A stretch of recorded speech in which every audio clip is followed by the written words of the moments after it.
আসসালামু আলাইকুম। আজকে নিয়ে আসছি মোমবাতি স্ট্যান্ডে আমি কত ধরনের কী মোমবাতি আছে সবগুলো দেখানোর জন্য। এগুলো দেখেন, এটা হচ্ছে আপনার পানিতে ইউজ করে, মানে মানে এটা পানিতে বাসার জন্য।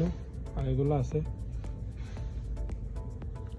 তারপর এগুলো হচ্ছে আপনার রুম স্প্রের মতো ইউজ করে, মানে সুগন্ধিওয়ালা। এগুলো হচ্ছে আপনার মোমবাতি, মানে স্প্রেওয়ালা। এগুলো জ্বালালে আপনার মানে রুম সুগন্ধি হয়ে যায় আর কি।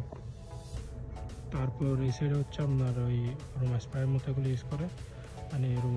তারপর এগুলো হচ্ছে মোমবাতি আপনার বাচ্চা টাচ্চা হলে দেয় আর কি, মানে ছেলে হলে এক কালার দেয় নীল কালার, তারপর মেয়ে হলে পিঙ্ক কালার দেয় এগুলো। তারপর এখানে আরও অনেক ধরনের আছে। এগুলো হচ্ছে এমনি মোমবাতি, কোনো খুশবু নেই। যেগুলো আপনার খুশবু আছে সেগুলো হচ্ছে এদিকে সবগুলো, মানে কুটার মধ্যে এগুলো আছে,